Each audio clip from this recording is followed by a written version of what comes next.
तो हेलो बच्चों, आज चैप्टर नंबर 2 शुरू कर रही हूँ, रिलेशन एंड फंक्शन। इससे पहले मैंने चैप्टर 1 सेट्स पढ़ाया है। उम्मीद करती हूँ आपको अच्छे से समझ आया होगा, क्योंकि रिलेशन एंड फंक्शन में स्पेशली सेट्स का बहुत यूज़ होगा। ओके। सबसे पहले ऑर्डर्ड पेयर क्या होता है? ऑर्डर्ड पेयर होता है एन एलि ऑर्डर्ड मतलब होता है किसी ऑर्डर में, पेयर मतलब जोड़ा, एक वो जोड़ा जो पेयर में हो, ऑर्डर में हो।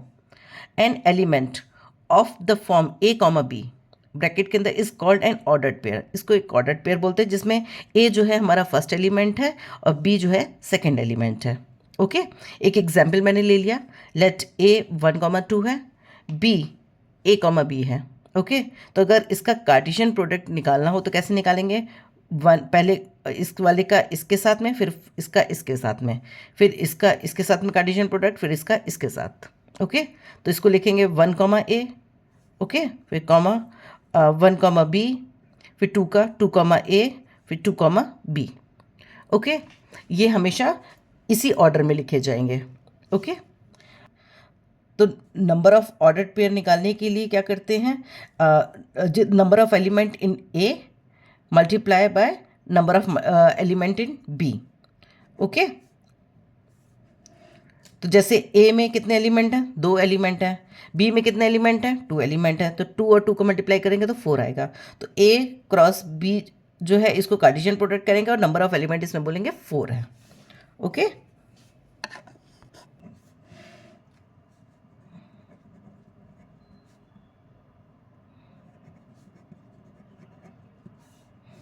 इक्वालिटी ऑर्डर्ड पेयर होता है,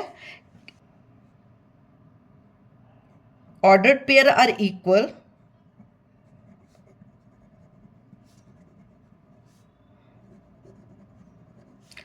अगर ऑर्डर्ड पेयर इक्वल होंगे तो उसके करस्पॉन्डिंग एलिमेंट्स जो होंगे वो उसके बराबर होंगे। द करस्पॉन्डिंग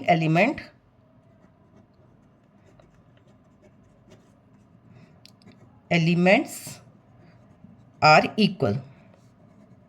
एक एग्जाम्पल से देख लेते हैं। ओके। एक एग्जाम्पल इसका लिया। If x+1 y-2 is equal to 3, 1, okay, find x, y। हमें x और y की वैल्यू निकालनी है।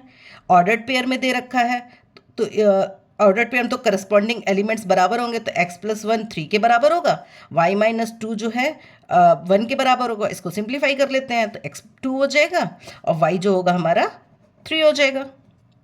ओके। ओके, एक एग्जाम्पल और ले लिया मैंने, जिसमें if p is equal to ABC दे रखा है, Q दे रखा है R। ओके। हमें Cartesian product P Cartesian product with Q निकालना है और Q Cartesian product with P निकालना है। ये दोनों निकालने बताना है कि ये दोनों के आपस में बराबर होंगे। आप निकाल के चेक कर लीजिए।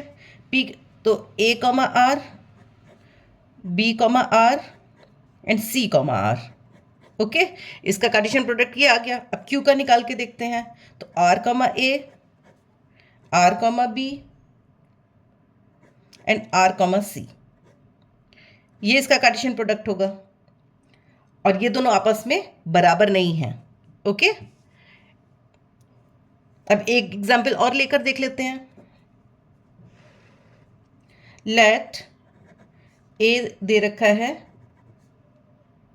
1, 2 एंड 3, बी दे रखा है 3, 4 एंड सी दे रखा है 4, 5 एंड 6। ओके। आपको निकालना है A cartesian product with B intersection C. Okay. पहले बी इंटरसेक्शन सी निकालते हैं। तो बी इंटरसेक्शन सी क्या होगा? इसका कॉमन क्या है? इसमें सिर्फ और सिर्फ 4। ओके। और फिर ए के साथ कार्टेशियन प्रोडक्ट ले लेते हैं इसका। तो ए क्या है? 1, 2, 3 कार्टेशियन प्रोडक्ट विथ 4। तो क्या हो जाएगा? 1, 4, 2, 4, 3, 4।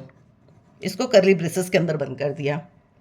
ओके। तो ये इसका हो जाएगा A cross A cartesian product with B intersection C का। ओके। इसका एक और इसका देख लेते हैं, A cartesian product with B intersection A cartesian product with C. Okay, अब ए क्या है, ए है 1 2 3 एंड बी दे रखा है 3 4 एंड सी दे रखा है 4 5 6। ओके, तो ए कार्टेशियन प्रोडक्ट बी क्या होगा,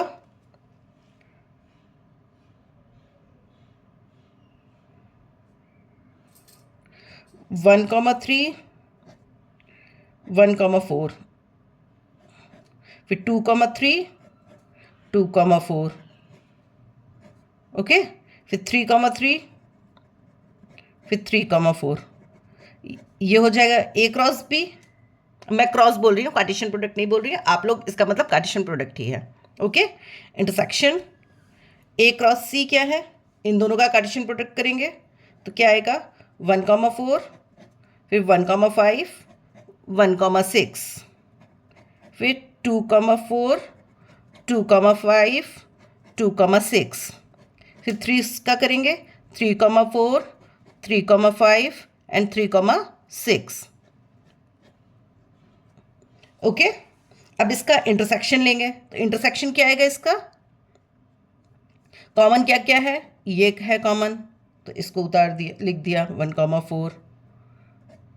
और क्या कॉमन आ रहा है, 2 कॉमा 4 कॉमन आ रहा है तो 2 कॉमा 4 लिखा।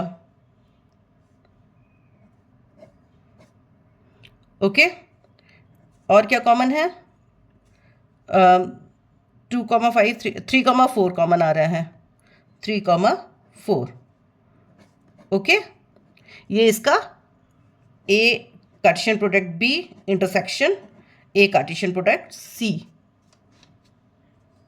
इसकी वैल्यू आएगी। ओके, आपने क्या किया, मैं एक बार फिर से बता दीजिए, पहले ए क्रॉस बी निकालना तो आपका ये आया। ओके, फिर आपने ए कार्टेशियन प्रोडक्ट सी निकाला तो आपकी वैल्यू ये आई। फिर आपने दोनों को इंटरसेक्शन किया, जो भी इंटरसेक्शन मतलब कॉमन वाली जो चीज़ें हैं वो आपने निकाल ली। x/3 + 1 y - 2/3 is equal to 5/3 1/3। Okay, since ordered pair क्योंकि बराबर हैं इसलिए उसके करस्पॉन्डिंग एलिमेंट्स जो हैं वो भी बराबर होंगे, आपको मैंने ये बताया था। तो यानी कि x/3 + 1 इज इक्वल टू 5/3 हो जाएगा और y - 2/3 इज इक्वल टू 1/3 हो जाएगा। आपको यहाँ पे लिखना पड़ेगा, since the ordered pair are equal,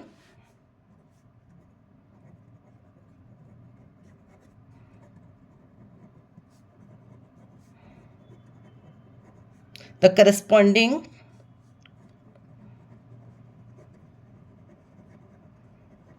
elements are also equal। Okay, ये आपको लिखना पड़ेगा। अब इसको सिंप्लीफाई कर लीजिए तो क्या हो जाएगा,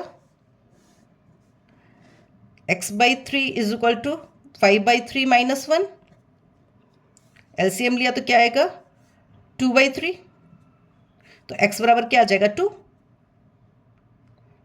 इसमें करते हैं तो y is - 2/3 is equal to 1/3, इसको इधर ले जाएंगे तो प्लस में हो जाएगा तो 1/3 + 2/3 इज इक्वल टू कितना हो जाएगा 3/3 यानी कि 1। तो x बराबर 2 हो गया, y बराबर 1 हो गया। ओके, यही निकालना था आपको, x और y की वैल्यू ही निकालनी थी। Question number 2, if set A has 3 elements and set B equal to 3 4 and 5, okay, find the number of elements, find the number of elements, A cross B निकालना है। ओके, ए कितना है, 3 element है, हमें नहीं पता क्या एलिमेंट्स हैं। Okay,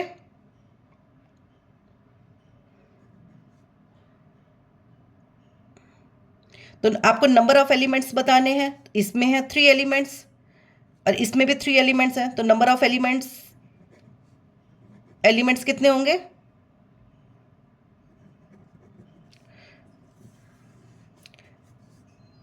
N A into n B, यही मैंने बताया था, number of elements in set A into number of elements in set B. पहले वाले में 3 एलिमेंट्स हैं, दूसरे वाले में भी 3 एलिमेंट्स हैं, 3 3 ज़ा 9। ओके, तो कितने नंबर ऑफ एलिमेंट्स हो जाएंगे? 9। क्वेश्चन नंबर 3, जी दे रखा है इसमें 7,8, एच दे रखा है 5 4 एंड 2। मुझे निकालना है जी कार्टेशियन प्रोडक्ट विद एच, ये निकालना है। तो कैसे क्या वैल्यू आएगी? पहले 7 आएगा, 5, फिर 7, 4, फिर 7, 2।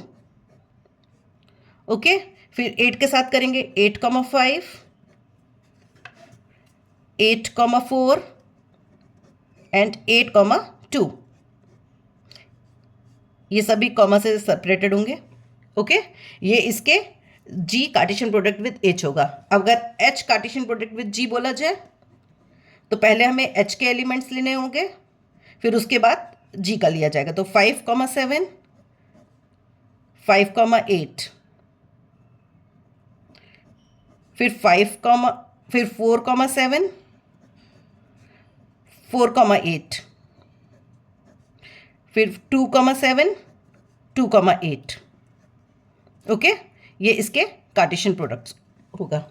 एच कॉमा जी का ये होगा और जी कॉमा एच का क्या हो ये होगा। जी वाले में पहले जी आएगा, एच वाले में पहले वाला एच आएगा। Okay, question number 4, state whether each of the following statement are true और false. If the statement is false, rewrite the given statement correctly. आपको जो आंसर है उसे करेक्टली लिखना है। अगर if P is equal to दे रखा है M, N, ओके, और Q दे रखा है इसमें N, M। ओके, हमें P Cartesian product with Q निकालना है।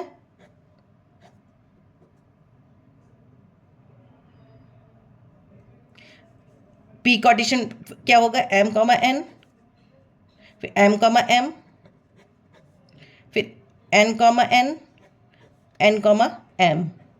ये इसका कार्टेशियन प्रोडक्ट होगा। आंसर में क्या दे रखा है?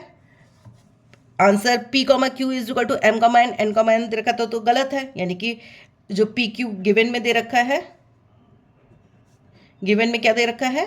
M, N और N, M, ये तो गलत है क्योंकि हमारा तो ये आ रही है वैल्यू, ये वैल्यू आनी चाहिए, राइट? तो यानी कि ये फॉल्स है और करेक्ट वाला ये होगा।